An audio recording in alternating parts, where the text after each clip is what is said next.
Welcome to What We Watch When We Drink, a Booze Dancing Entertainment Network podcast featuring lively discussions about movies, TV shows, and anything else that we're watching while we drink our favorite boozy beverages. If you enjoy this show, please subscribe on Apple, Spotify, Stitcher, Google, Audible, and anywhere else you get your podcasts. You can also find us on boozdancing.com, and if you have any questions, comments, show or drink suggestions, email us at boozdancing@gmail.com. We'd love to hear from you.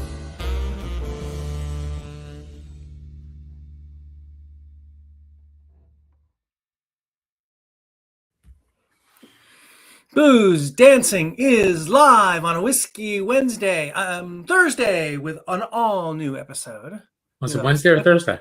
We don't know. It's Thirsty Thursday. It's Thirsty Thursday. Thursday. This is what we watch when we drink. Grab a seat, spend part of your Wednesday or Thursday or whatever day it is, wherever you are, and hang out with us for a while. We are streaming live on YouTube, Facebook, and Instagram. From the Canadian border to the Baja, from Peoria to Rochester, we have news for you. Rancho Palos Verdes, Pittsburgh, Missoula, we want to hear from you. Boise, Las Cruces, and our friends in the Hawaiian Islands, we want to talk to Aloha. you. Route 66, the I-10 behemoth from Jacksonville to Santa Monica. The Blue Ridge Parkway. Let's not forget our friends along the Trans-Canadian Highway. Pitter patter, let's get at her. We want to talk whiskey. We want to talk TV with you. Hey, boys, how we doing? That was nice. That was good. That was good. All you needed now was like a Wolfman Jack kind of invitation. How are we? Yeah, we're coming to you live from or something like that. I don't know. Something like that. Yeah, how are we, boys? We haven't been together for a while. This is a nice get-together here. Challenging for us on a work night and get together here and chat some whiskey, chat some TV. It's been a while. How are we? We are hanging in there. We got some prizes from our friends at Impex, and it's time prizes? to talk about what we've been watching on TV. Just a reminder to everyone out there to watch these gentlemen at the murder table for their reviews of whiskey, beer, canned cocktails. What else do you guys? Coffee, tea, diet sodas. You guys do it all, don't you? We do. We've even done popcorn. boozdancing.com. You can get it all there, or all of our socials, wherever you may find us. If you have any comments, drop them in the chat and we'll get right to them. So, before we get rolling here, boys, we are in the heat. We are in the heat of playoff season. Have we been watching playoffs like incessantly? Oh, done. We're done. Okay, we're no longer in the heat. We're in the ice cold of playoff season. I am absorbed to endless heights with NBA, NHL, plus baseball on the side. It's a lot. It's hard to keep a full-time job. There's too much to watch. It is tough. It is. I'm missing a lot of work. This work thing getting in the way. It really does. And sleep. Sleep is that's tough when these games are so late at night too. I can't imagine how you guys did it. I just sleep. It was all East Coast, man. It was all East Coast. It was all good. Yeah. Until your team is gone. Yeah. Well, the second round I think was over before it started, so it doesn't really matter. Yeah. My Lakers were the same way, but the rest of the playoffs are good. I mean, and hockey's just freaking steamrolling along. I could watch every hockey game available, and I don't know. This thing's going through June. We got another month plus to go till we get to some championships here. Did you watch? What was it last night? The Cavs and Detroit. I was at a Four Roses event in Pasadena. In a bar, that's right. That's right. Had all a bazillion TVs. So yeah, I was watching some of it. I couldn't see completely all what happened at the end there, but it looked crazy. It was overtime. I think the Cavs pulled the win out. And I saw this on ESPN this morning that it was the Avs and the Wild game went into overtime. The third period was sort of at overtime was sort of synced up to the basketball game, and there was something going on like every minute, and they showed this again. It was crazy. So you would, at 10:47 p.m. this happened, and then 10:49 in this game this happened. It was wacky. It was crazy. Oh, I thought you were talking about a hockey game. They were both going the same Hockey time. game, yeah. The Avs and the Wild were Oh, the playing Avalanche. Okay, I don't know the hockey team. Avalanche. So yeah. And then the Detroit Cleveland game's going on, and it's just back and forth with like big plays. Okay, I gotcha. And then the Avs won in overtime. So, yeah, crazy. All right, madness. All right, absolute madness. And then today is like only one game. It's only one hockey game tonight. It's just the Sabres and the Canadians, because basically the sports schedule is completely wiped clean because the behemoth that is the NFL makes a big deal today announcing their schedule for the schedule. We have to like shut down the entire country so we can find out when games are going to be, not when games are. I thought it was odd that they didn't sync basketball and hockey together, that they had a lot of the games the same days and travel games in there instead of mixing it up and spreading them out a little more. I think so. And doing like every other day, basketball is Monday, Wednesday, Friday, and hockey is Tuesday, Thursday. I think in the beginning rounds, in the first 2 rounds, it's kind of hard because there's so many games. But the third round is going to be much easier. Yeah, it'll be easier to sync. Probably more spread out. Yeah. Right. So it's kind of crazy this time of year. Well, the Knicks, I mean, the fact that they swept, it kind of worked out because I think Springsteen played Madison Square Garden Monday and Tuesday, or just Monday? I don't know. Oh, they played on. I don't know when the Knicks played. Knicks finished up on Sunday, but I'm saying Sunday. Yeah. Springsteen was playing Monday night at the Garden. So I guess it kind of works out that they didn't have to I'm sure they tore it down. Thought I heard that he was going to be somewhere. Was it not MSG? Somewhere else. I don't know what city it was. And he had to reschedule that date because of the NHL and the NBA. I don't know maybe it was Philly.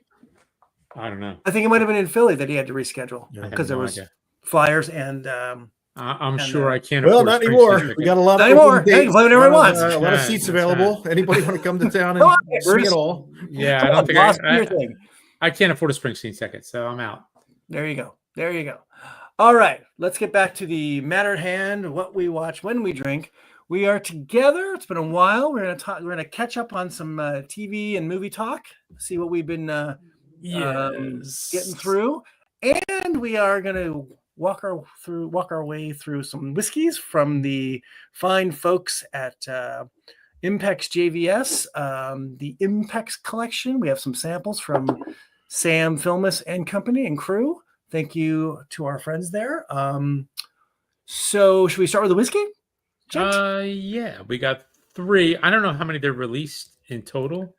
I think there were 6, I believe. Okay, so we got. I do believe there were 6 on. I think that's. Let me see if I can find out on the website while we're talking. This is edition 5 of the Impex Collection. You want to rattle off the 3 that we have, and you can give us the order? Sure. We have the Filey Bay 6-year-old in a Madeira cask. We have the how do you spell it, Mike? Teaninich. 11-year-old in a bourbon barrel, and then we have a Ardmore, 14-year-old Ardmore in an ex-bourbon barrel.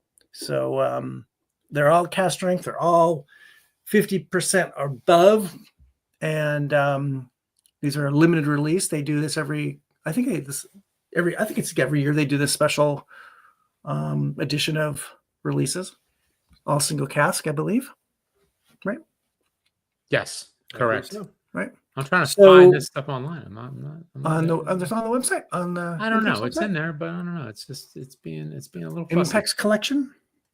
Yeah, I'm looking for it. I can't find it. I mean, I can, but it's just not getting me there. It's not jumping out at you. Let me switch mice. Let me get a new mouse.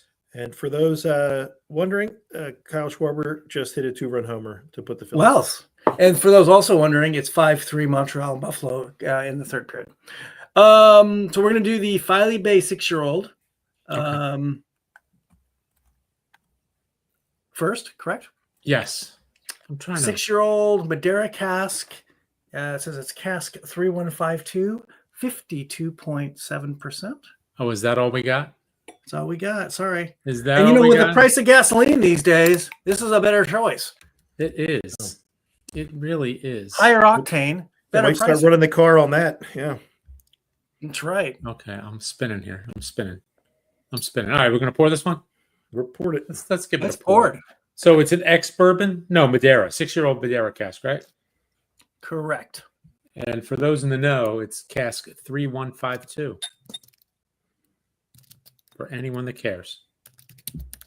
That's a nice little healthy. Ooh, I can smell it already. I got some on my fingers. Smells good.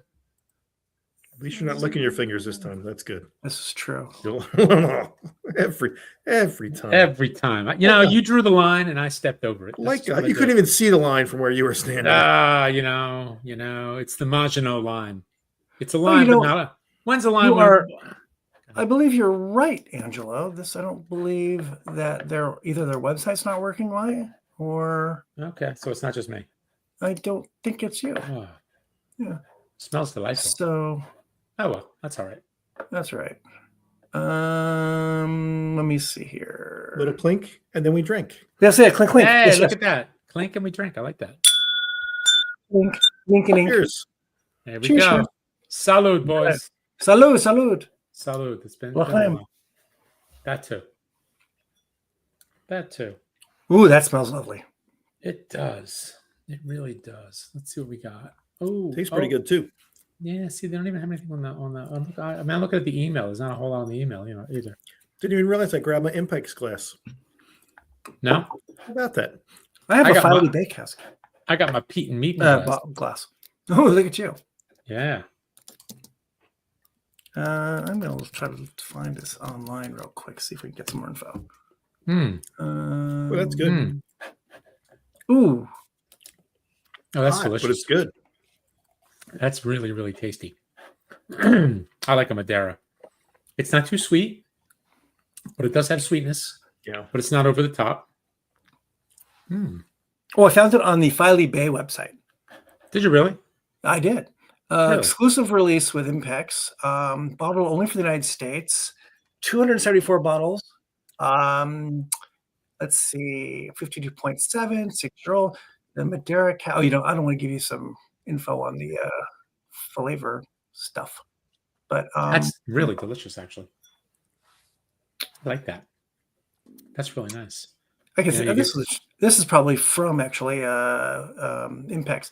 While previous releases of the Impex Collection explored the naked character of distillates in second fill wood, Edition 5 pivots to examine the interplay between quality spirit and heavy cask influence, specifically through exceptional wine and specialty casks. For this release, Impex selected a 2018 Ex-Madeira single cask from our warehouse. As those familiar with our distillery know, our late mentor, Dr. Jim Swan, instilled in us a deep appreciation for specialized wood management. Our light, fruity house style was designed to interact thoughtfully with dynamic casks, and this Ex-Madeira bottling is a fine example of that philosophy in practice. There you go. It's got that, baked fruit, peaches and apples, maybe. It's got some delicious. That is delightful. And I think a lot of cinnamony spice to it too, though. Yeah. But not like it's kind of like in the background. Yeah, like the fruits up front a little bit. Yeah. Do you want me to read the tasting notes? Sure, why not?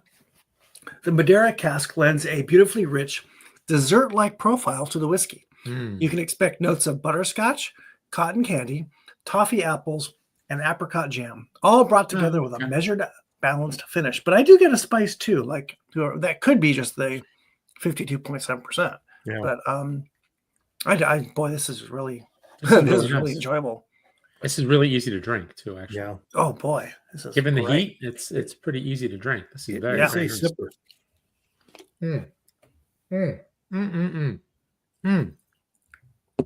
Me likey. Me likey too. Me likey. Delicious. Boy, I love a whiskey that you wouldn't expect to be a sipper. That would almost a session whiskey. That is it shouldn't be that easy. No, it shouldn't. It really shouldn't. Especially at 52.7. That's what I mean. And I like what they said on Filey Bay, that it's on their website, that it sort of has a dessert quality to it. Right? Boy, the sweetness is just wow. That's crazy. Nice. Good way to end a meal. That'd be good for. Oh, totally. It's totally. like it's It's like a apple peach crisp. Yeah. There's it's a cobbler. It's a cobbler in a glass. The word. It's a cobbler in a glass. Yummy. Yummy. Cheers to that. Wow, that's great. Delicious. All right, gang. We have not talked TV and movies and such in a while. Why don't we just talk about what we have watched, or even are watching at the moment?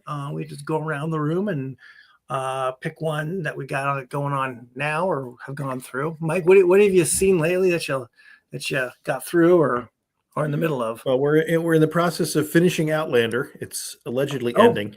My wife is in the process too. Yeah, it drops tonight at midnight, and there's talk of staying up to watch it because it's the last show. But this is the last episode. We'll see what happens. It's the last episode, but they're still writing a book until they do a movie. So I suspect that this won't be the last episode. That there'll be something else behind it. Cool. No doubt. So we've watched, I guess 7. I think it's 8 this season. So we watched 7 episodes, and it's been a little up and down, but it's still fairly entertaining. How many seasons have they had?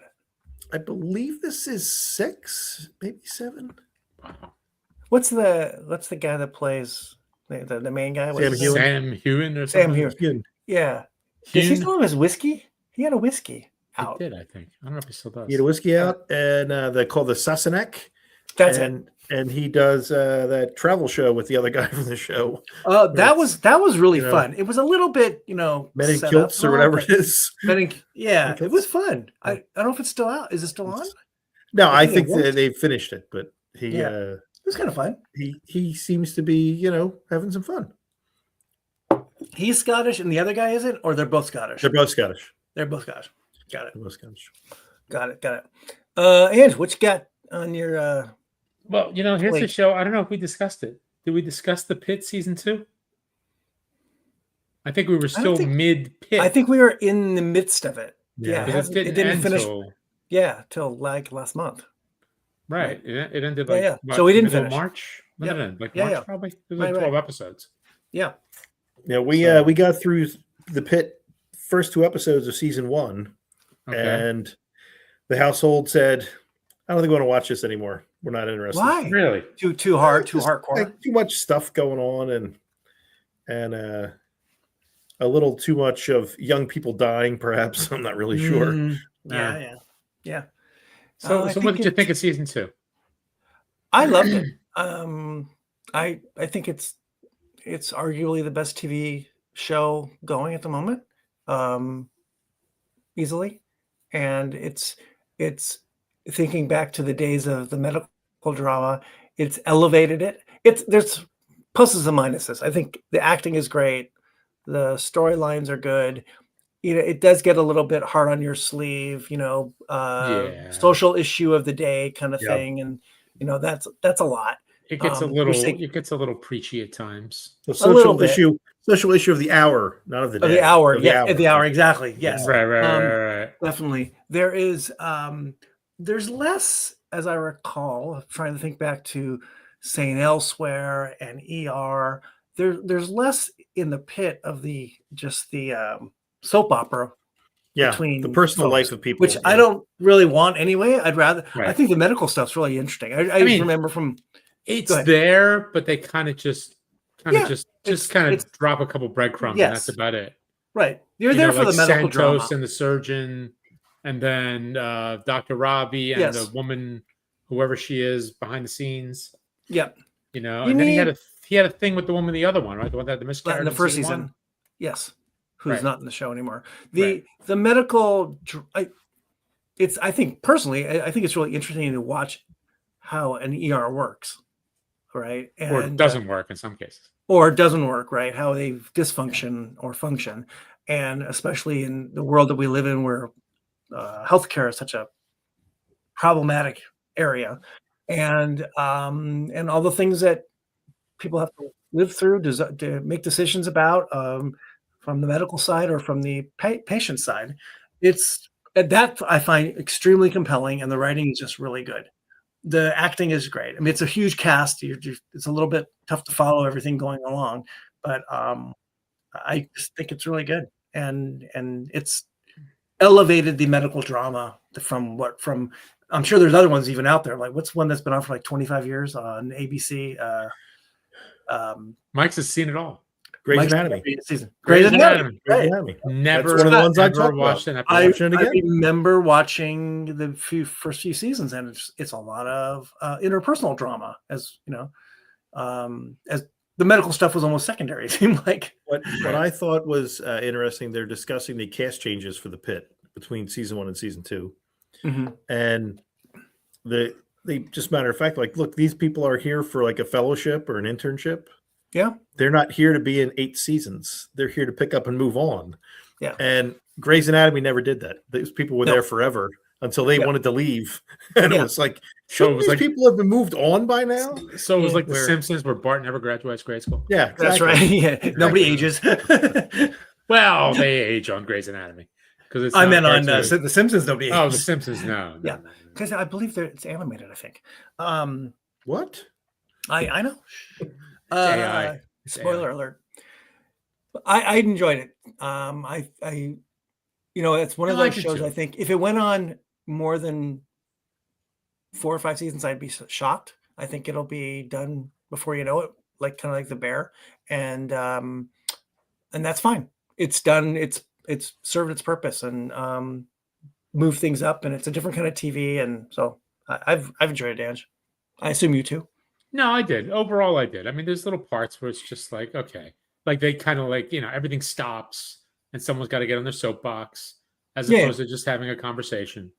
Yeah. Like the guy who can't get the medicine, the guy with the diabetes and all the stuff with that. And then the other one with the mom who leaves the kid in the car and all this stuff. You know what I mean? It's just like, if you put a camera or 10 cameras into an ER that's around the corner from your house. It'd be HIPAA violations at the wazoo. That too.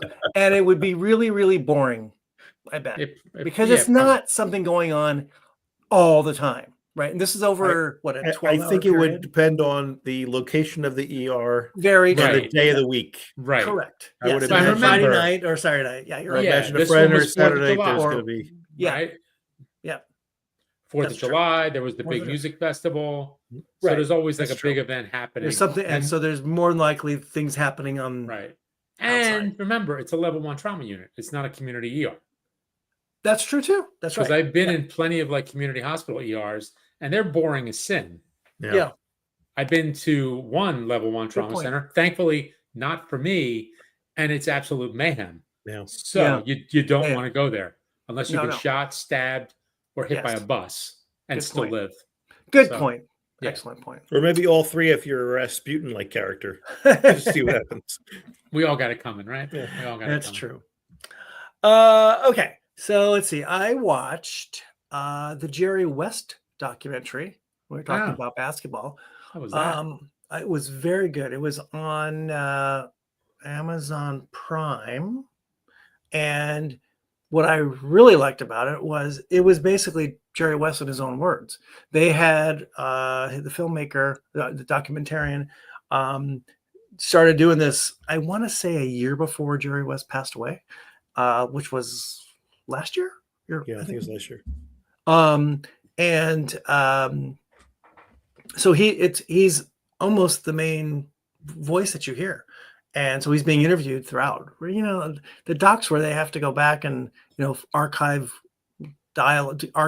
interviews or have his daughter speak for him or whatever. Those aren't as good, I think, in a lot of ways, unless you're going way back in time about a character. So I really enjoyed it because it's much like his book. You get to hear about his early childhood when and his growing up in West Virginia, poor, a tough dad. His brother goes off to Korea and is killed in Korea. Really hurts Jerry West long term, and his rise through his college basketball days in West Virginia and getting to the pros and becoming the multi-talented basketball player who never could win a championship until at the end of his days. Till and Till you're and then brought in Wilt and finally could beat, but he never beat the Celtics until being a general manager of the Lakers and building of 2 dynasties throughout the 80s and 90s. So I really liked it because Jerry West was my favorite all-time basketball player, so it was great to see him. Great to hear these stories. There were some things that were missing. I think they didn't talk to some people, which I think they should have enough or at all. And I don't know why. Maybe they were edited. Maybe they didn't want to speak. Who knows? They didn't talk to Oscar Robertson. They didn't talk to Gil Goodrich. They didn't have any like archival footage of Bill Russell, his greatest enemy on the court. Talking about how he was. I think a lot of people don't realize how good a basketball player he was. Top 10 all time, top 20 all time for sure. They don't even know him. So you put something like this out, and then people go, "Geez, who's this guy?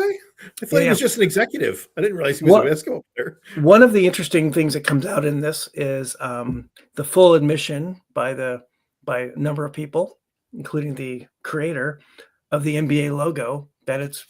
I was just going to say Jerry West, yeah. And the man who created it said it, and finally,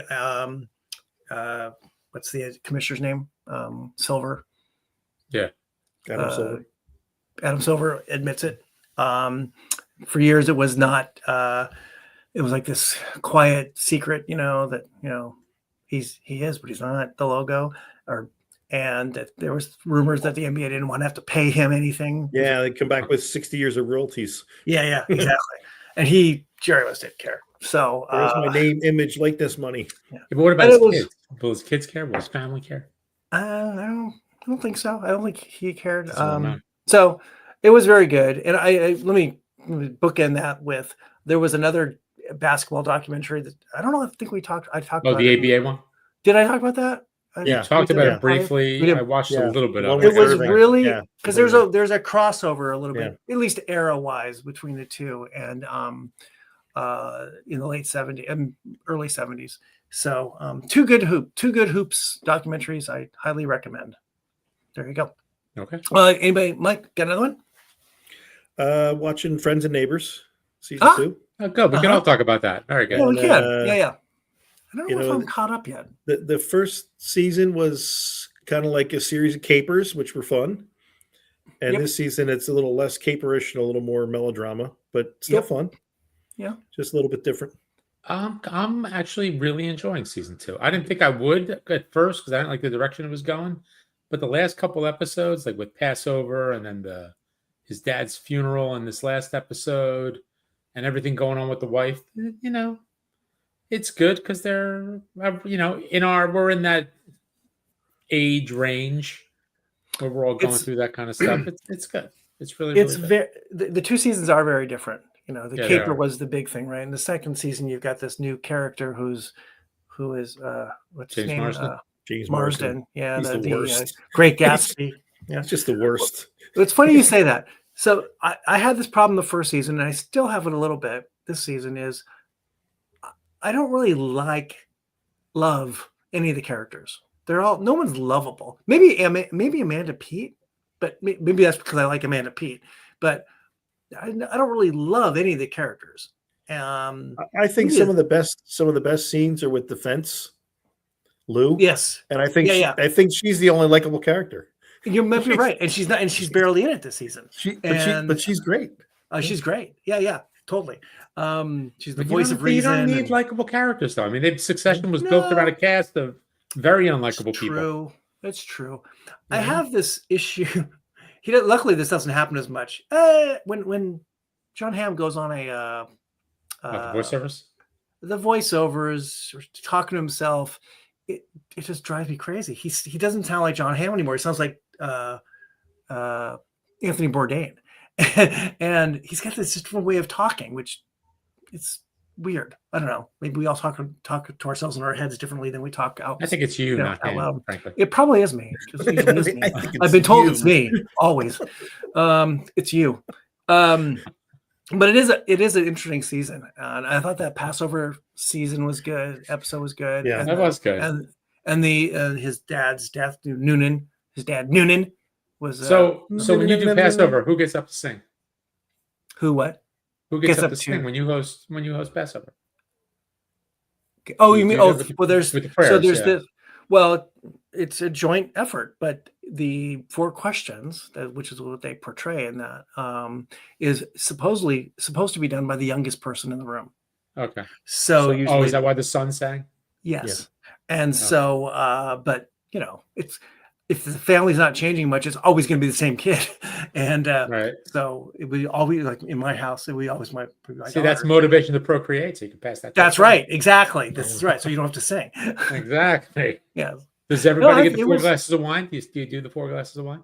Oh yeah, definitely. Nice. If you choose to drink, yes. I like that too. Full, right to the top. None of these restaurant pours. No. I mean that'd be a waste of a lot of. That would be a waste of a lot of wine because no one's gonna drink that much. But what kind of cider are you going to? The good kinds. He goes, the good kinds. Come on, keep it coming. He goes to a seder at a bar. That's the difference. They have those, right? It's a Jewish bar. Does that exist? Do they have Jewish bars? Can you? I don't know. You could though. No, that'd be good. They could. Right? I mean, it'll be all kosher whiskey and wine, right? And then you could just have, just. Well, there wouldn't be whiskey because there's no whiskey during the seders. So. Well, I'm just saying, we're in the bar for 7 days of the year. I mean, you got to be year round, right? That's right. Yes. What the hell? What kind of bar are you running? I think we have an idea. Where's that John Taffer guy? Let's do it. Come on, let's do it. Yeah, you need a rescue. I need an emotional rescue. That's what I need. I need an emotional rescue. An emotional rescue from Mr. Taffer. All right, Ange, but I'm enjoying the show. The moral of the story is I am enjoying Your Friends and Neighbors. I'm looking forward to the next episode. And I'm just curious to see where it goes. Was there 8? Probably about halfway. Yeah, I think we're going to guess we're 4 in. I guess probably. No, I think it's like 6. Yeah, I think we're like 6 in. Yeah. Oh, we're 6 in. Oh well. Yeah, I think we're 6 in. Yeah. Yeah. What you got, Ange? You got something different? Let's see. Hold on. Let me see what else we got here. We got the pit. I just watched Legends on Netflix. Oh yeah, I do want to start that. It dropped on Saturday. I just watched it over 3 nights, 2 episodes a night. It's 6 episodes. It's really good. Did you watch The Gold? I did. I think it's the same. It's the creator of The Gold. Okay, is that the one about the heist? Yeah, that kind of in changed England in the the fortunes. 70s or something. Yeah, that apparently built all those homes along the Thames or whatever. Right. All that stuff. Yeah. So it's the same guy. It's really good. I can't think of the lead actor guy. He was Steve on Coogan? that. Well, Steve Coogan's in it, and Tom there's a couple other folks. And Haley Squires in the cast. Yeah, I mean, you know them if you saw them, you'd recognize them for sure. Oh, definitely. I'm looking at him right now. That Tom Burke is the guy on that. What was that HBO show where he was a detective? Like kind of Mank? No. Yes. I know you watched it. I think you watched it. Whatever. It's not that big of a deal, but it's really good, and it takes place around the end of the Thatcher administration in England, and heroin is running rampant, and heroin deaths are happening all over the place. So she kind of does the she takes that hard line on drugs, like I guess Reagan was doing around the same time in the United States. But unfortunately, the Brits didn't have the money to throw around like we do. So there's no DEA, there's no FBI, there's none of that. So the customs agents who are supposed to keep this stuff from coming into the country are kind of, what do you want to call it? Kind of, they run a detail to try to infiltrate the Turkish mob. And I think there was a mob in Liverpool that was bringing the drugs into England. Mm-hmm. So they run a little undercover operation with like basically 4 people. And it was good. It was really, really well done. It was tight. There was no wasted time. The acting was great. It was a really good show. I think you like it. Like those 6-episode shows. It's good. And it's well done. And they don't go over the top. It's not like they're like an hour and 15-minute episodes. They're all under an hour. They're very efficient. It's good storytelling. Nice. I want to watch really it. Well done. Definitely. It's really, really well done. And you know what always amazes me with all those shows? That if you watch The Godfather and they talk about bringing drugs in, yeah, they basically give you the precursor about how this is going to be the end of the mob. Yeah. Right. And then you flash into the early 80s, and that's the end of the mob because they basically brought a poison into towns, and people are a little upset about that. So now people got to pay. Right. Yeah. Well, it's not just that though. It wasn't. The whole thing was the sentences, right, for drug dealing, and that's when everybody started to flip. Oh, they started ratting on each other and everything else. But but if they kept doing all the other things they were doing, they wouldn't have seen any of that stuff. Yeah, if they just stayed away from drugs, this wouldn't have happened.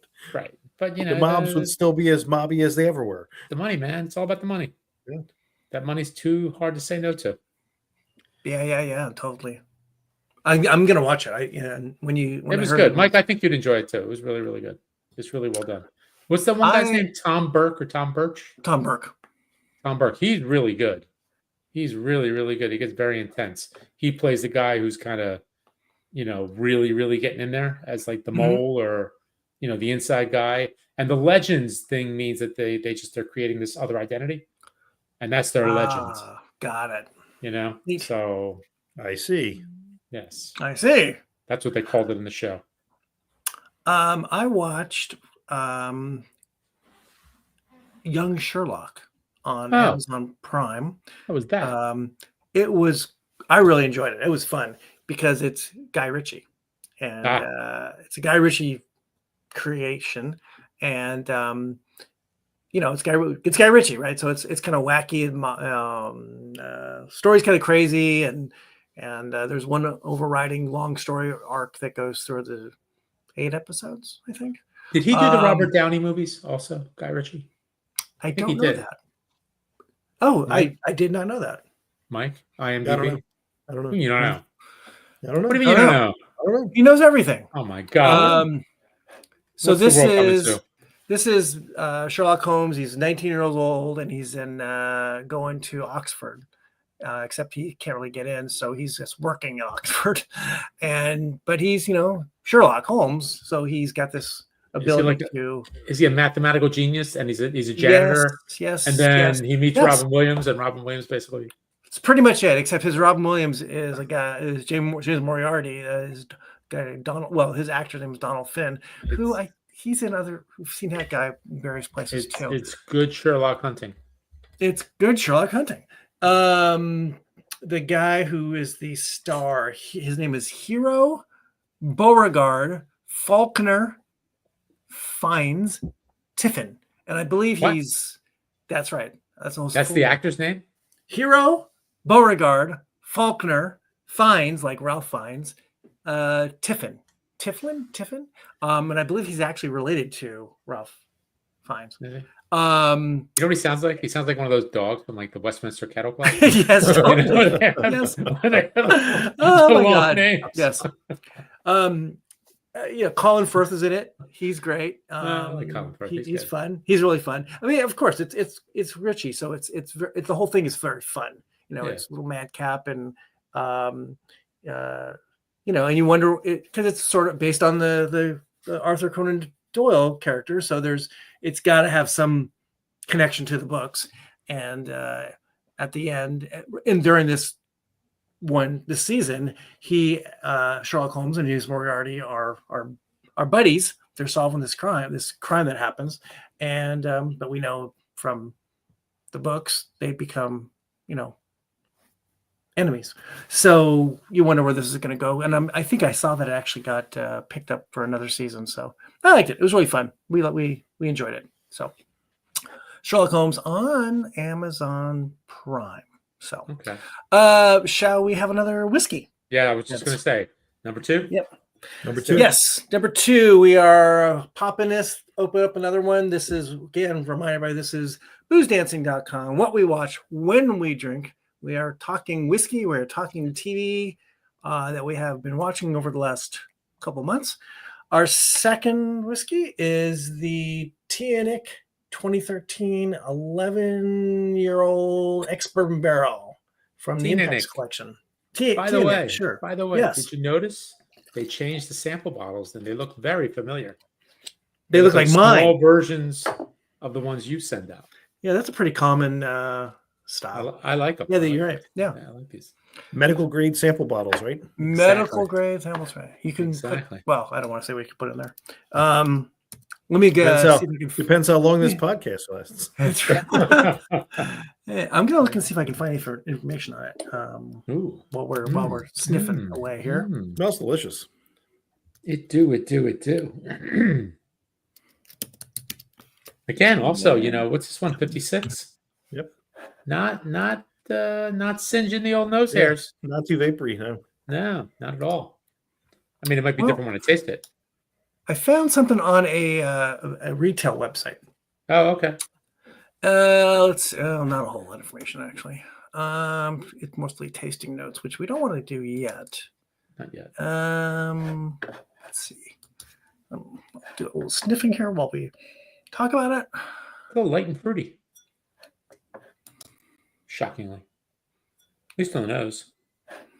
It's kind of light. I'm getting a little more biscuit on this one. Yeah. Oh, yeah. Most definitely. Biscuit, yeah.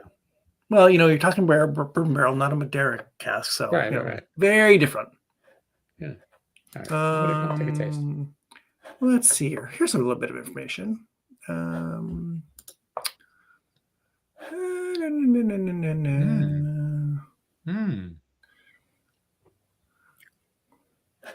actually, very little information. Also delicious. 243 bottles. I know that. Okay. It's tasty. It's different though for a bourbon barrel a little bit. It's we don't know if it's like second fill, third fill, whatever. No. No. Ooh, I like that. Ooh. It's also kind of light though. Like it's really, really hiding that 56% really well. It doesn't taste as hot to me as No. the 52.7. Right. Yeah. Am I correct? Weird. I don't get it. I don't understand. And I thought there'd be a little more of a finish. Not much of a finish. Yeah, it is a little short. Shorter. Yeah, It is shorter. Yeah. I agree. Very pleasant though. It tastes good. Trying to find nice. some more info for you guys here. I think I might have found something. I think I like the Madeira cask a little better, but this is still good. Well, you probably in a different world we would have had that one last because it was so sweet, like more of a dessert. Okay, where is this one? I see it on a little list here. Mike, what do we think while he's looking? Was this 14-year-old? This is different. I like it. This I is thought a it was different good. edition. Yeah, it is That was nice. good. Oh, it's good. I like it. I think I agree with you. I think the Madeira has a little more to it. I mean, there's a little sweetness on this too, though. It's not really peppery. But this, it's maybe a little, it's hot, tobacco but not note, that like hot. a sweet tobacco. It's got all the things you want. Checks all the boxes. It's good. Okay, here we go. A little bit of information. Tart green apple with fresh cut herbs, French toast, served with fresh fruit at the first brunch of a long-awaited vacation. White pepper tickles your taste buds, merging the vibrancy and freshness with the mellow sweetness of pear drops, honeycomb, and creamy malted barley. The finish is focused on the excitement of the escape from day-to-day life and the adventures ahead, awakened by the citrus enhanced with soft spices. Would you read that? Scotch Malt Whiskey Society I tasting notes? I don't know what this is. Some weird website that has a review of each one. And this is a Highland whiskey. It's not. I have no idea. Right? I think it is a Highland whiskey. I think they all have a heavy malt characteristic for all of them. As I lumped them all into the same thing, I think they all have a little more of a doughy, biscuity kind of. You know what? I'm liking it more. I'm liking it more as we go. I do too, actually. That's very nice. I like that. This is more of a press release. I don't think we got this from Sam. Sam Filmus and Chris Duty of Impex Beverages today announced the release of the latest edition of their independent bottling line, the Impex Collection. Edition 5 features 11 gems that collectively showcase the influence of wine casks, 8 Scotch whiskies, 2 world single malts, and 1 extremely special 18-year-old Jamaican rum. This edition will be available nationwide at fine spirits retailers. Sam said, with edition 4 of the Impex Collection, we let the unique signature of each distillery shine through in their simplest form, primarily bottling second fill cask. Edition 5 is the compilation of some incredible wine casks, allowing connoisseurs to experience what magic can occur when the distillate is influenced by these special and unique notes to deliver complex yet balanced flavor profiles. So there you go. That's what Sam said, and I trust him. Say what you want. It's just good. It's very good, and it's actually gotten sweeter to me, and even less hot. Yeah, it was not really hot to begin with. The hot goes away with each sip, right? Boy, really did. This is at the end. This wouldn't be easy to drink a lot of. It almost gets to like. You ever have like the pear gummy, pear gummy bears, or one of those kind of things? Like it almost has like a pear or something like that. Would you say pear drops? Is that what you said at one point? Did I say that? Did I say pear drops? I don't know, but I'm getting that. I'm getting like a light. It's. I can see that apples or pears, something light. Mm-hmm. That's nice. That's very good. Green apple, fresh cut herbs. The sweetness of pear drops. You're right. Yep. Yeah, a little bit. I kind of see that now. Maybe it's because you said it. I don't know, but. Would you ever remember those? What were those called? What were the Jelly Bellies? They had a pear. That was one of my favorite ones.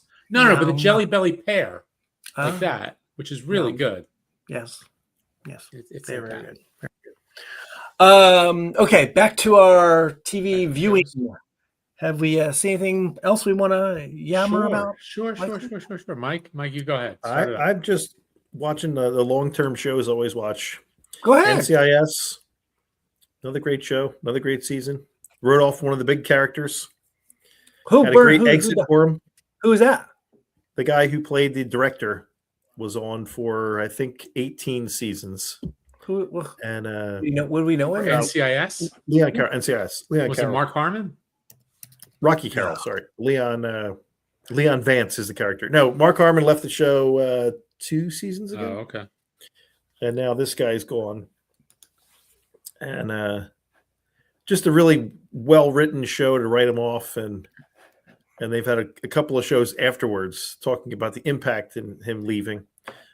So it isn't like when, the season ended and then just don't renew a contract and we never talk about the guy ever again. Nope, he was never here. Don't know who that was. Yeah. But they did a great job. Now, I am not an NCIS person or the CISs or all those shows. Yeah, I've never watched. But they're pretty amazing they've got a demographic they're hitting, right? Yeah, it's nursing homes and me. So yeah. I didn't want to say it that loudly, but it's amazing that they last for so long. Yeah. How long has NCIS been on? This is their 23rd season. Oh my god, that's incredible! Remember, they just got to their 500th episode. Holy moly! Which was like an unheard of kind of number, and they're at 500. It's comfort TV. It's comfort TV. It's the list of at least on Wikipedia, the list of their actors starring is pretty amazing. Mark Harmon, Sasha Alexander, Michael Weatherly, David McCallum, Joe Spano, Lauren Hawley, Wilmer Valderrama, Maria Bello, Gary Cole. I mean, it's like a who's who of television. Yeah. They get a lot of people who are kind of like, yeah, I can do a season, sure. And then they wind up staying for 5. Yeah. Kind of like doing this. Nice. Easy money. Well, not easy, but it's nice. You know what I mean? Huh. Wow, that's great. You know what it is? It's money. It is. Yeah. And now that they don't do, 26 episodes or 30 episodes, you're doing like 20, maybe 22.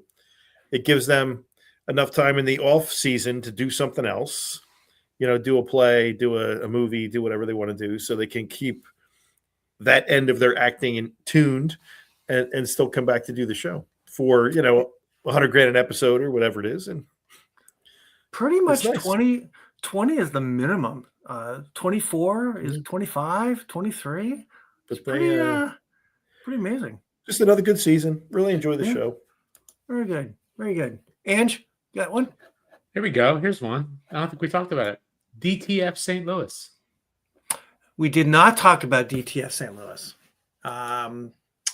Go ahead. Talk about it. I really, really enjoyed it. David Harbour, if he doesn't at least get an Emmy nomination, it's a crime. He was pretty great. He was just absolutely fantastic. And it was another show like your Friends and Neighbors, where you've got that, I don't know, what do you want to call it? Midlife crisis or something like that going on with these characters. Yep. and I mean, it's men of a certain age. Mhm. I could feel for these characters. Sure. Not quite like what David Harbour went through, but the essence of it. Yeah. Just the whether you're feeling stuck or whether you're feeling like things aren't kind of going the way you planned, and how you deal with it, and how you get out of a rut, and all that kind of stuff. That's what this is for. That's right. This is for. The whiskey. It realigns. That's the shovel. That's the shovel. Realigns. That's just digging the hole a little deeper, a little faster. But it was really good. I thought it was great. What's his name was great too. Jason Bateman and Linda Cardellini. And what I liked about the show, and a lot of shows do it. I mean, the timeline gets a little tough to follow because everybody's doing the flashbacks and the flash forwards and all this crazy stuff. But it's nice how they just kind of mess with your expectations. You think it's going one way, and it's going another. Yeah. I don't want to spoil it, but it was just really, really well done. I like the tone. I like just the way it was shot. What's his name was great too. Richard Jenkins was fantastic. Yep. And the woman who played his partner in crime, the female cop, Joy Sunday. Yeah, it was just. I thought it was a really, really well done show. It was just very interesting. For those who did not see, I don't think it got a lot of attention. Because it was like what 7 episodes. I think it was like 8 episodes or something like that. But they didn't do a whole lot. They didn't do a lot of press, did they? No, they didn't. Little synopsis here: a love triangle between 3 adults experiencing middle-aged malaise, which leads to one of them ending up dead. 2 detectives investigate and learn the crime is connected to a dating app called DTF St. Louis, which enables married couples to have affairs. The series presented in a non-linear narrative, with episodes often revisiting previous scenes to reveal their place in the overall chronology of events, which I think is a pretty good synopsis. Yeah, that pretty much says it all. I thought that Richard Jenkins. Well, we love Richard Jenkins. We've talked about him before, right? Oh, he's great, and he is great. I thought I could watch a show. I'm guessing this is done, right? I think so. I think right? I would watch a Richard Jenkins Joy Sunday cop show. I thought they could really always do together. That. They can go back to that. Definitely. Totally. They do it. Find another crime. Wind up on NCIS. You never know. There you go. That's right. I thought they were really fun together because he's older. He's probably in his 70s, late, probably, I would guess. And she's, 30-something or so, who's more hip and cool and provocative, right? And I thought they made an interesting couple as a cop couple, a team. Yeah, I still think the high water mark for his career was when he spanked Will Ferrell in Step Brothers. That's really. He was Everything else so good in Step Brothers. Everything else just under that. I still like him in that movie we did with the guy from what's it called? From Catoctin Creek with Dean. The one, what was it? The one with Patricia Arquette and Richard Jenkins and Alan Alda and all those guys. What the hell was that show? Oh, Flirting with Disaster. Oh yeah. Oh yeah. Where he gets high on acid, or he drops acid, and he's just like he's losing his mind. Yeah. He was great. I totally forgot about that. But yeah, going back to the show, I think part of it maybe it's like because it was about an app about people running around. Like I think from the ads, it made it look like it was going to be like swinging and all this kind of stuff, and it totally wasn't. No. It totally wasn't. Not even close. It's a really it's actually an interesting detective story, right? Yeah, it's a really interesting really cop story. Yeah. So I wasn't, I don't know, I just wasn't crazy about the first episode or two, and then I got into it. And I had to see it way through. Did I love it? I don't know if I loved it, but it was entertaining. A lot. Yeah, I loved Richard Jenkins. I love Linda Cardellini. She's great in pretty much everything. So I enjoyed that one too. Anything else about it? What? Anything else about it you want to mention? I liked it. Like I just said, David Harbour, if he doesn't get an Emmy nomination, I'm going to be very disappointed because not that I care about the awards, but he was good. Sometimes you got to get recognized. I think he deserved it. He was really, really good. He was playing, he was, I don't know what the word is. Not against type. That's not the right word. He was reaching. I mean, that was kind of a bit of a daring role. I think we see him so much being with what's the show on the Netflix Stranger show? Things. Stranger Things. It's hard to kind of not see him as that, but right. It was a really good, nice little turn for him. I think. Yeah. Post Stranger Things. Yeah. I kind of thought Mike would bring up something like this. I finished the latest season of Daredevil Born Again. I was on the Daredevil stuff back when it was on Netflix. What's the lead actor's name? Charlie something? Charlie Cox. Charlie Cox, right. And, he was in Boardwalk Empire. Yeah. And then it moved to Disney. And it came back for one season, maybe 2 seasons, and then it got this new season called Daredevil Born Again. With Vincent D'Onofrio and Deborah Ann Wolfe. And what's D'Onofrio plays? Play Kingpin or Kingpin? Yeah, Kingpin. Yeah, he's great. It's hard. He plays a very large person, and he's not that big of a guy. I don't think he's that big of a guy in real life, but it makes him look so big.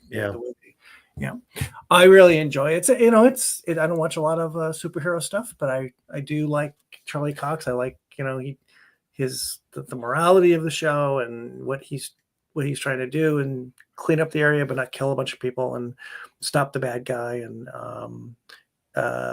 it also incorporates towards the end other characters from that little mini universe. Right. John Bernthal is going to be back as Punisher. There's a Punisher. Yeah. There's a movie out right now, which is like the follow through to this season, as well as who the other two, Mike? What's her name? The girl. Jessica Jones. Jessica Jones. Kristen Ritter is back, and cool. Her with Mike Coulter. As well as Luke Cage, As Nick. By the way, Luke Cage. D'Onofrio apparently 6'4", not a small. Really, I've seen some interviews with him. It's funny. I've seen some interviews with him in this whole PR thing with Charlie Cox, and they're sitting next to each other, and he doesn't seem that big to me. He just seems like but in the show he looks massive, right? And he's 66. He got up to like 3 bills. Whoa, hey now. Because he's got a huge frame, but he got up to like 3 bills. And then he was like, yeah, I'm not doing that anymore. And he's like, we're gonna pad the suit instead. We're gonna figure out how that works. He's 66. He's 66. I didn't realize that either. Yeah. He's been around. He's had a long career. He has, yeah. Full Metal Jacket, man. He was the guy who went nuts, right? Yep. Private Pile. Yep. I like Charlie Cox. I think, and he's British, good. Right? Doing this thing and playing the American superhero. So he's British. It's what they do, man. It's what they do. They do. They come here to steal our jobs. They really do. They say you won the American Revolution, but you know what? We're better actors than you. That is right. Keep them out. Right. So that was my other one. Any more on this round, boys? Anything else? Trying to see what else we got here. Here we go. Something I'm currently watching. Yeah. Euphoria season 3. Well, I've never watched Euphoria, so you have to fill me in on Euphoria. Is a lot. It is a lot. It is borderline. No, it's not borderline. It's over the top. It's definitely over the top. Which is it? It's over the top for sure.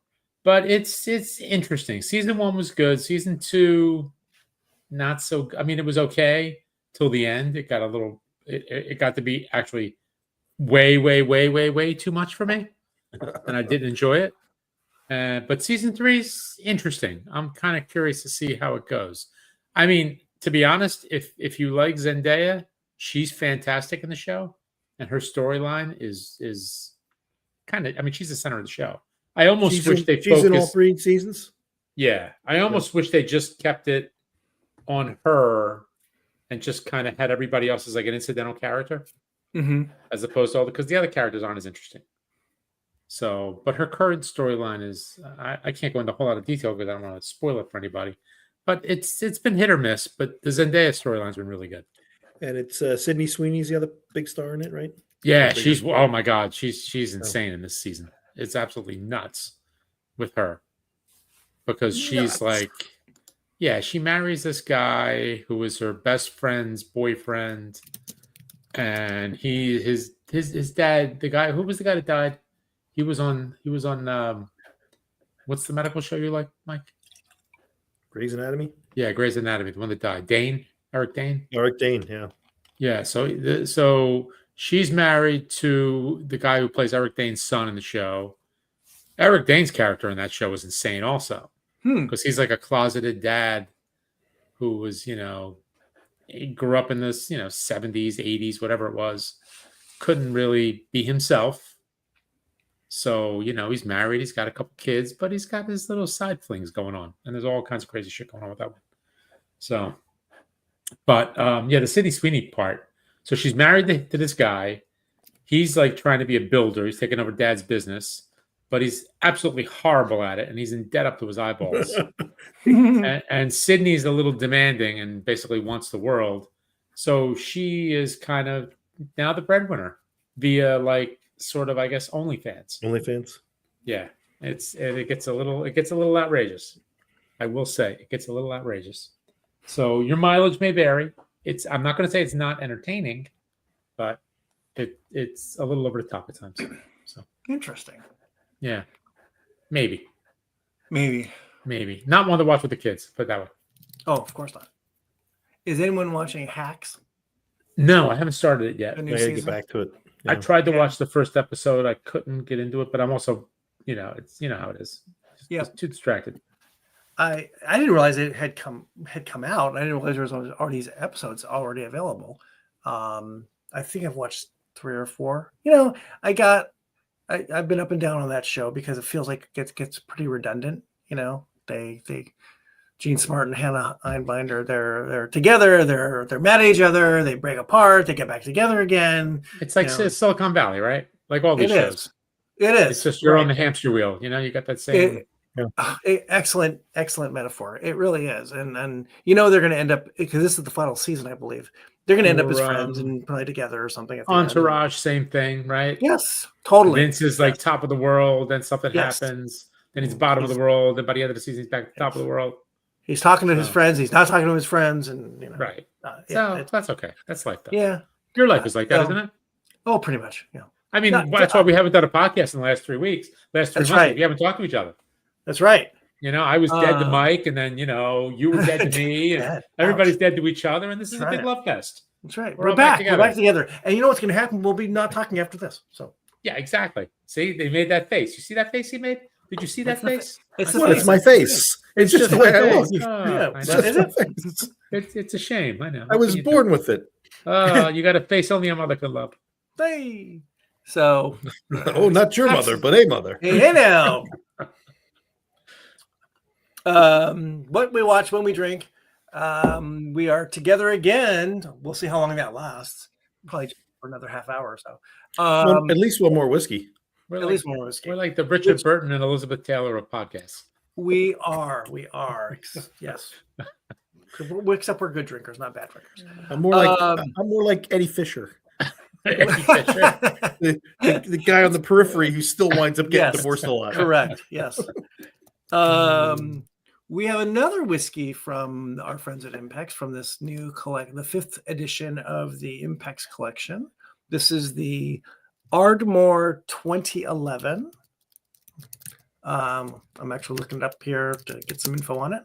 And bourbon barrel, 14 years old. Wait, did you say Ardbeg or Ardmore? Ardmore.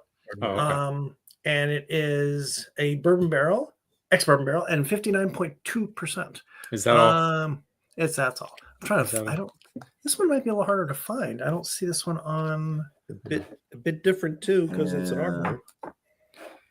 Yeah, I don't know that this one. I'm getting some information on this one. Oh, this is our little briquette. A little bit. Huh. Wonder why. Curse you. Stop it. Showing up. Stop it. Just admit you like it. Just admit you like it.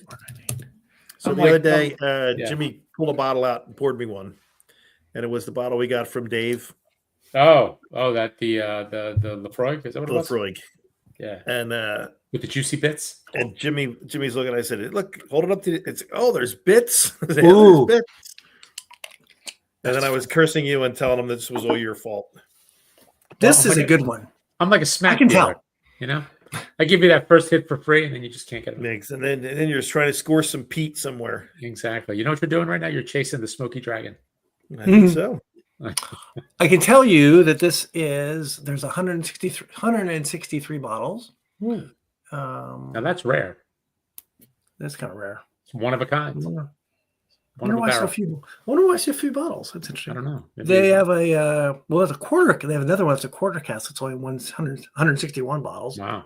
This is the next bourbon barrel. Should be more. I wonder why they give so much. That's delightful. It's like light. Oh my God, it's delicious. It's like light Carolina barbecue or something. No.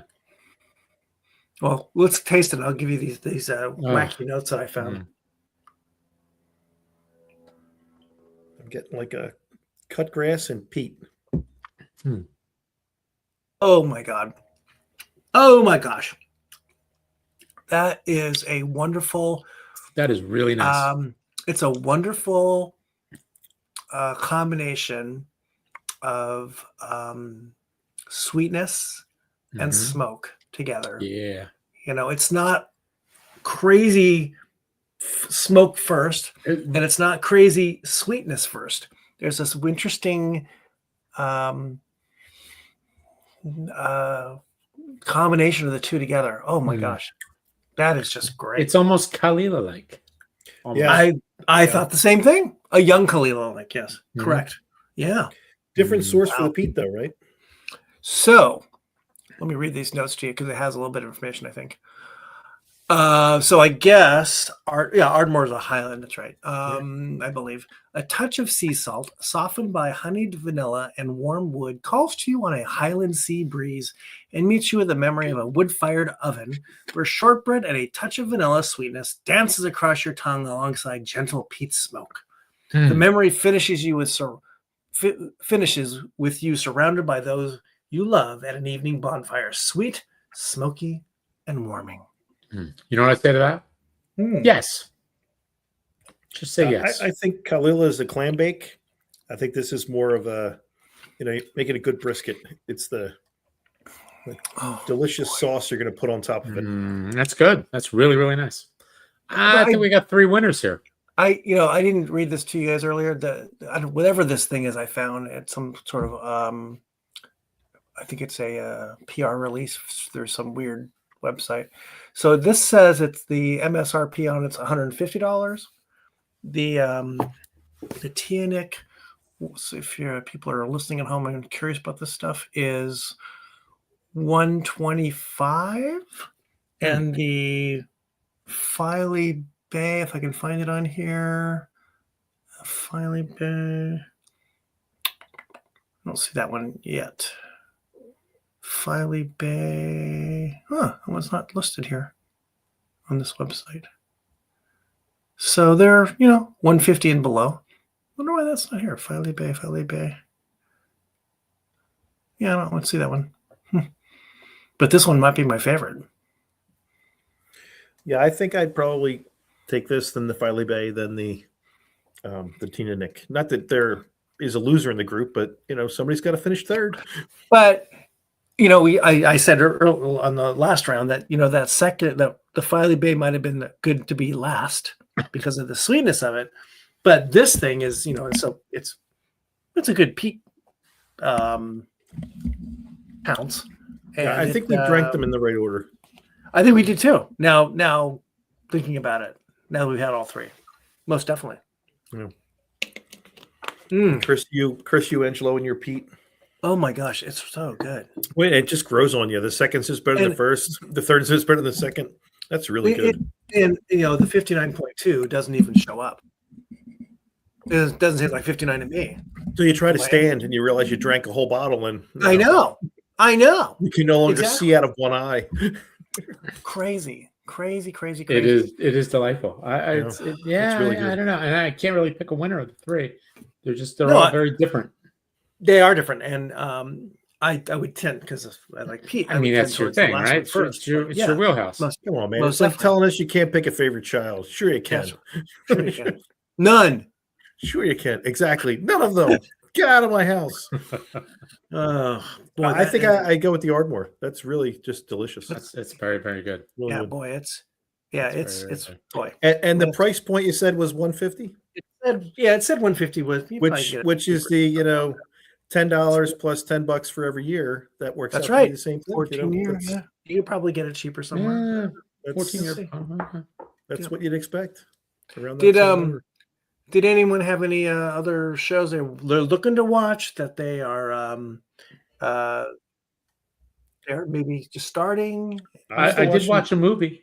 What did you watch? I watched Harvey Supreme.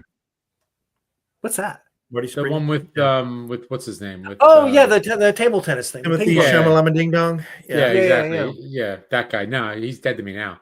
I was liking him after the movie, but then watching him, center court at the Sixers game with the Knicks. I'm like, really? I hate you smug little bastard. So he's funny. Dead to me. Him, Ben Stiller, Jon Stewart, they're all dead to me. Spike Lee with his stupid glasses. They could all. I saw Project Hail Mary. That was I saw that too.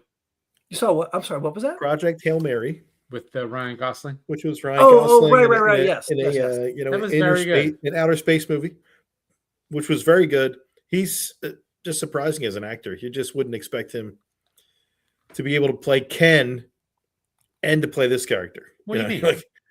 He's really good. He went to the Disney training school. I didn't say he shouldn't be able to do that. I'm just surprised. And that Mickey Mouse Club, man.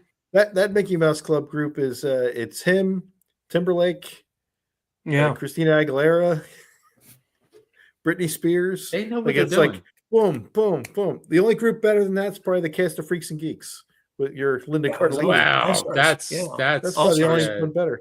That was All-Stars in there. That might be the one, actually. Project Hail Mary, and we just saw Devil Wears Prada 2. Oh, how was that? I liked it because I'm a sucker for all this stuff, and the ladies thought that it didn't have enough of a story. No, just reuniting the cast. No, you're a fashionista. It's fun to see him again. He's a fashionista. We like reunions. They're comfortable characters you're familiar with. Mike likes his Jimmy Choos. Yes. He does like Choos. You know me.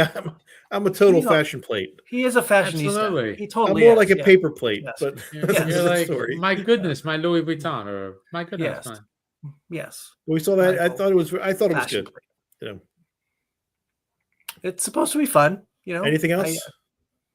Let's see. I started watching Widow. Well, not starting. Through it, going episode to episode. Widow's Bay on Apple. What do you think of it? What do you think? I like it. The first episode I wasn't sure about. By episode 4, I gotta go back. I really enjoy it. It is I guess it's a comedy horror thing. I would guess you call it, starring Matthew Rhys, and and it's got Stephen Root in it, and it's pretty much hard to Matthew Rhys. It's hard to go wrong. Even Rhys, right? Yeah. The woman that wrote it, she was a writer on Parks and Rec, Kitty Dippold.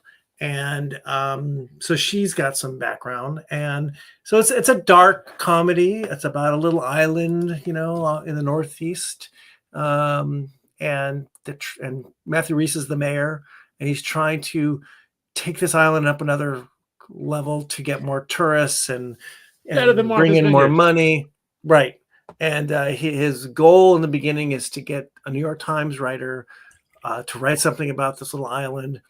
In the travel section, and then promote it, and boom, we're going to get all these people. Except that the island has a mystery, and Stephen Root knows it, and no one else does in the beginning, and it's kind of dark, and that's where this thing is going, and it's oddball characters everywhere, the local zany people. Fish out of water, because Matthew Rhys isn't from the island. He's import, and a Welsh import. So it's fun. That's right. Another guy taking a good American job. That's right. And but he plays an American. Have you heard him speak without his accent, Mike? Never. I mean, but I'm sorry, never. like his normal voice. Have you ever heard his normal voice? No, never. Oh, he's got a crazy Welsh accent. I've never heard him. Listen to our boys, Jason and Joshua. He's been a guest on Single Cast Nations podcast a couple times because he's a Pandaren guest, ambassador. Pandaren. Ambassador. Pandaren. Pandaren. Oh, okay. I don't know why I'm thinking like the Welsh whiskey. Yeah, I know what it is. No, but I'm thinking like the Pentaveret. Did you think the Pentaveret? The Pentaveret. the Queen. Rothschilds, the Gettys. Colonel Sanders with his wee beady eyes. Teddy Pendergrass? What? I don't know. Eddie P. No, Billy Boy. Billy Boy. It's funny. He's funny. Does he do any acting in his regular as voice? a Welshman? As a Welshman? You know what? He probably did when he was younger. He had a series. Didn't he have a wine tasting show?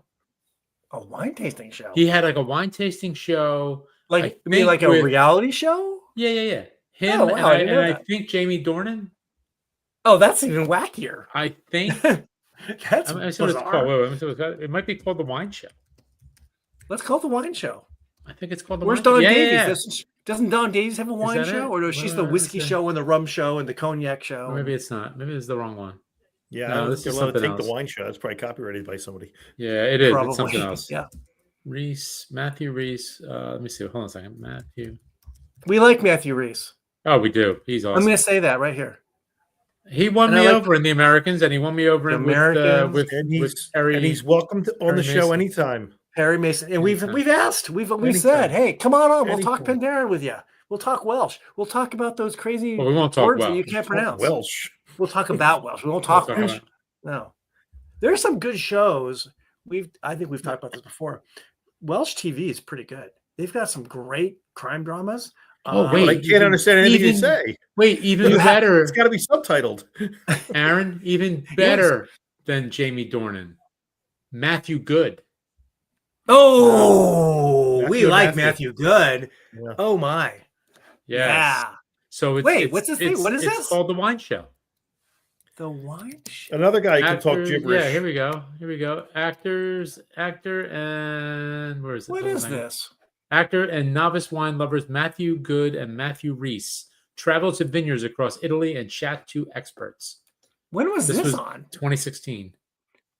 I never heard of this. I don't know where you can see it. I'm sure it's awesome. I'm sure it's just awesome. Yeah, Matthew Reese and Matthew Good. Oh, so you never seen it? I may have seen bits and pieces because I'm sure there's clips on YouTube. Dominic West does a little thing. James Purefoy. Who's he? I can't think of his name. I know who he is, but I can't think of who he is. More guys that you can't understand anything they say. Yeah.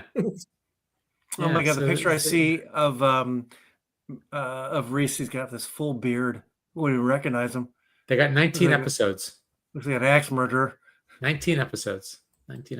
Travel to Tuscany, travel to wow. Yeah. Huh. So we got one last thing to talk about, Aaron. One last thing to talk about. What are we talking about? Gary,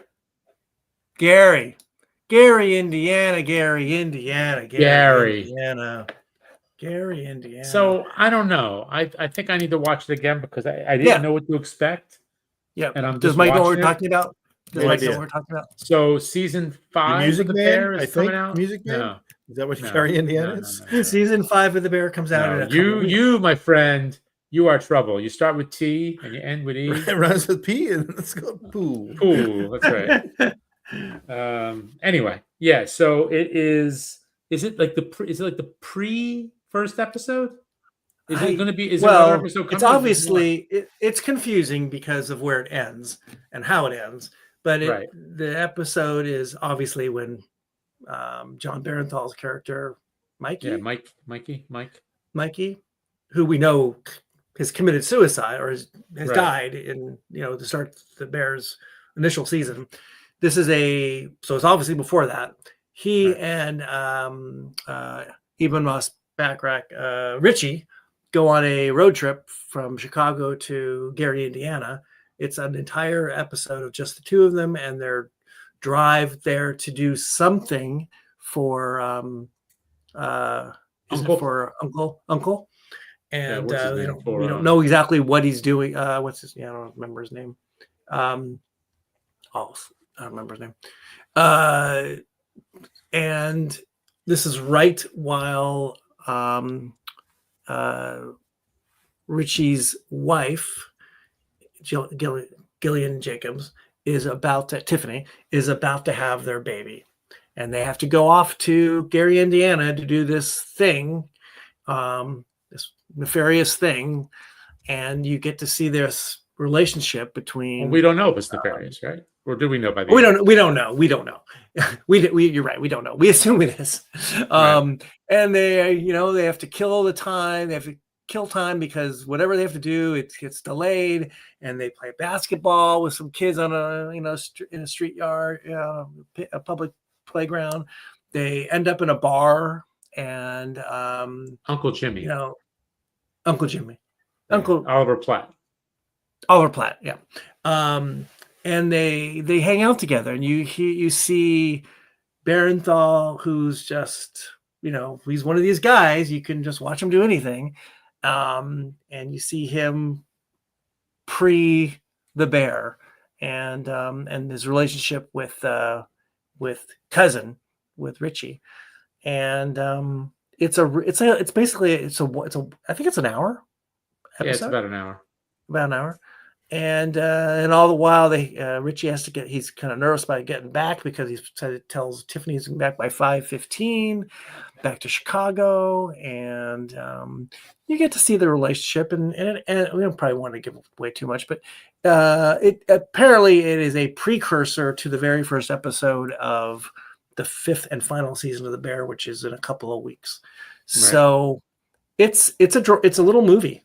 And I really, even if it makes zero sense, I just like watching these two people together, and these two actors, and watching Barenthal do the Barenthal thing. Just intense. Yeah, everything acting. he does is nefarious, though. So it's true. Right. This is true. Right. If it started to go nefarious, I wouldn't be surprised. Yes. Yeah. And there's another person in this episode that I think we all love. Marin Ireland. From Sneaky Pete, and what was that show, Ange, on I think it was on Apple, the detective show, these guys who were the one from last year. Yes, I don't remember what it was called. Yeah, I forget what it's called too. She's an FBI agent. Yes, I believe. Yep. Yeah, she's good. She's great, and she is just a local who is in the bar that these guys stop in at to kill time, and her and Mikey, John Barenthal, you see them interacting, and yeah, it's great. I wish she was on The Bear. She's so good. There's I need to rewatch it too. I'd just say 59 minutes. What I'm looking at. So I don't know. It was it had like the scene in Goodfellas when they're in the bar, and what's so funny? What do you think is so funny? That whole thing. Yeah, at the end, that it gets that uncomfortable. Like somebody's gonna get hurt here. Somebody shoot Spider. Someone's gonna put. Yeah, well, you feel like someone's gonna pull out a gun. That tension's definitely in the air. Well, and I think it's a look into who Mikey was, right? And we knew Mikey had a lot of issues, and he's got some issues, right? And this is that scene of that, and end of that is really you're really getting to see the whatever psychosis he's dealing with, how he can kind of change on a dime. And now I think they said this takes place like 5 or 6 months after the Fishes episode. Oh, is that right? Because she was pregnant during Fishes, right? That's right. That's right. You're correct. That's right. Yeah. So I think I heard something like that. But the very end is a bit odd, because it really kind of jumps to the present, and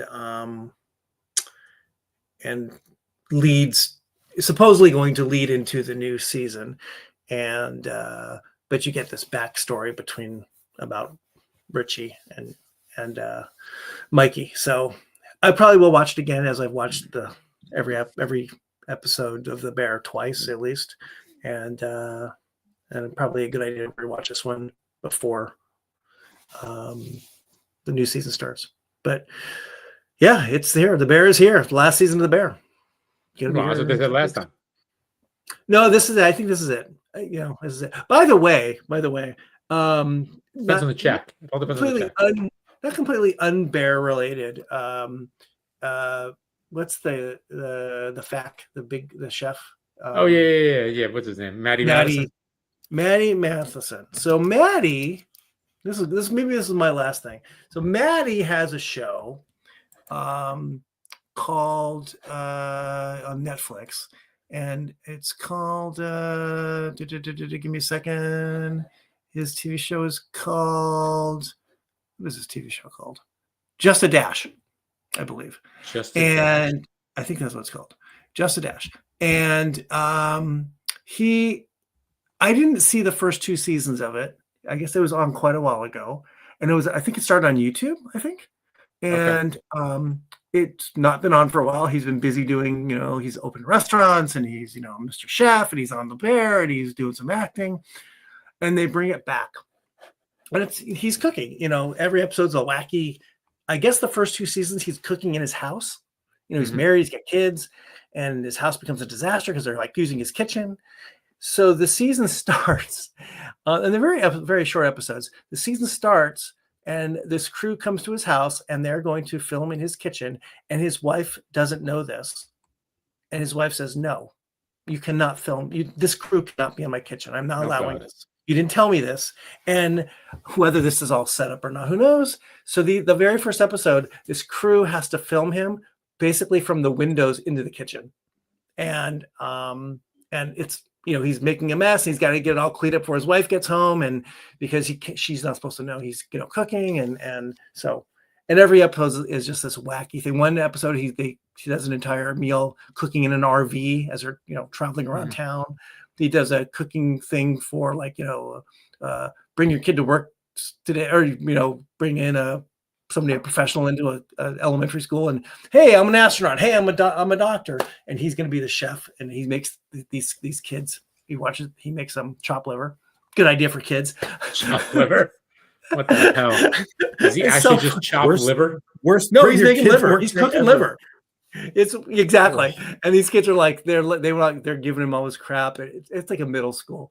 It's really funny. And it's the production is over the top, and it's really not about cooking. It's about, the interaction between him and his crew. Oh, and the other fact, what's the other fact's name in the I forget. I know what you mean. That actor is part of the crew.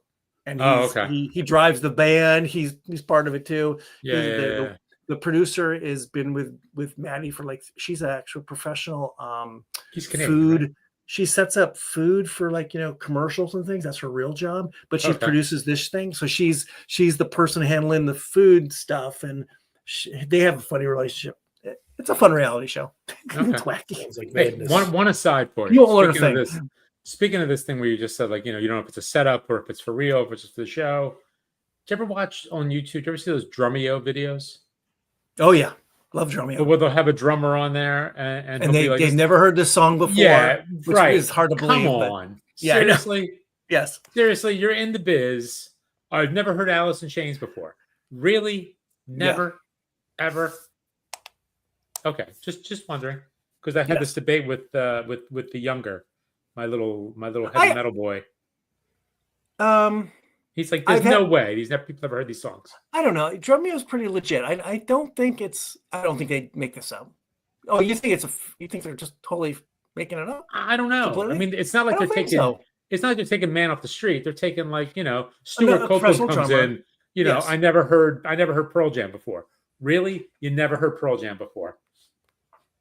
Really? I never heard The Police before. Yeah, exactly. Like what? Who are those? The very first one I watched, which is ironic, was this German drummer, a woman, who had never heard this Rush song, and she knew of Neil Peart, but had never heard the song. And because that's understandable, because Rush sucks. It's understandable. Hey. And See now you're dead to him again. See now, here we go. The circle Okay. begins. 3 more months. All right, 6 months. Next episode. It's like Groundhog Day. We're never going to get to 100 So, episodes. More are we? winter. I don't know. It does seem a little bit outlandish. You had never heard that song ever, even by Well, mistake. wait, never heard the song or never heard Rush? Never heard the song. Well, maybe. Depends what song. But it was I think it was Tom Sawyer. It's a pretty. How do you not hear Tom Sawyer? Exactly. Well, so I'm sort of agreeing with you, but I mean, she seemed like she never had heard this before. Well, how old was this drummer? And Was she really young? she was like in her 30s. She's not that old. I mean, Possible. not that young, Maybe, but maybe. So, but I've seen a few of those episodes, and I don't know. It just seems like you can't lie about that. I mean, that would be oh my God, it'd be a big scandal if you had these people coming on and they, hey, I was in a Rush cover band. I know all the Rush songs. I never heard this song before. Yeah. And then they That show a makes no video of you sense. playing it. Yes, and I don't think that's happened. So they must be fairly legit. I mean, they don't have that many it's of them. conceivable because, there's plenty of these pop stars that we know their names, but I've never ever listened to them. Look, if you're, I don't play the radio. I never had the radio on. What's after millennials? If you're after a millennial, you're not going to hear something from the 70s or 60s or something, right? So although you I remember you and my youngest talking about bands, and he's like, oh yeah, True. I know that. And I'm like, who is this kid? Yeah. Like, how do you know? It is odd, I think. My kid, it makes it harder definitely. to believe He's on, yeah. that In a good way. A drum-focused show with professional drummers who this is their world, they would not know. I don't even want to say pop. They would not know some of the things that they allegedly don't know. Yeah, it's weird. Yeah. If you had a jazz drummer who didn't know maybe write a rock song, or a rock drummer who didn't know a jazz thing, that seems more legitimate. But I don't know. I think it's entertaining. It's kind of fun. I'm not saying it's not fun. They're well produced shows, but just saying they do some really interesting. There's an episode with Phil Collins. Okay. And Phil Collins. Did he feel it coming in the air tonight? Well, don't make jokes of Phil Collins. He's got some major health issues. He's he can't play the drums anymore, right? He could barely sit or stand. Really? But they interviewed him, and his son interviewed him. His son's a drummer, and his son's been drumming with Genesis for a while, I guess. And they rebuild from the ground up Phil Collins' drum set, and it's pretty cool. And as they're doing this interview, his son is rebuilding this drum set. From the floor up. It's pretty cool. I think his son might work for Drum. I think he does a bunch of stuff for him. So he lives here in LA, I think. Yeah, Drumio's they're up here on the West Coast. I think they're like in Santa Barbara. So who's Phil Collins? Who is Phil Collins? Yeah, that's my dad. Never. It's New Man Smithers. Yeah. Yeah. Oh, that's funny. All right, boys, this has been good. We went through, got caught up on TV. We talked about our Impex Collection, the fifth edition. Was the fifth edition of our loser basketball teams with that loser LeBron and that other loser Joel Embiid. That's right. Losers. Hey, they're doing their best. Come on, losers. I love that stat. I'm going to talk basketball for a second about Embiid, Joel Embiid. Only MVP never to have played in a conference final. That's amazing. That is amazing to me. And that will continue for a long time. That will continue. Yes, that will continue. Yeah, and what actually was what I ran the numbers. So I think lifetime earnings through May, $231 million or something like that. He's played in 490 regular season games. Wow. Throughout his career. So he gets like $500,000 a game? He gets about $600,000, $700,000 per game. That's nice. Per game that he plays. And he's still, crazy. And the Phillies won 3-1. There you go. There you go. Huh. Yay. Interesting. Yay. Thank you to our friends, Sam Filmus, Chris Udy, and the gang at Impex for these delightful samples. The 5th edition of the Impex Collection that is now in stores. Filey Bay 6-year-old, Teaninich 11-year-old, and the Ardmore peated. Let's say that peated 14-year-old. All delicious. Get out to the stores and get them while they last, because they are all single barrel things, so they're not. It is a be trifecta out. of deliciousness. It is a trifecta of winner chicken dinner. I think it's That's something for right. everybody.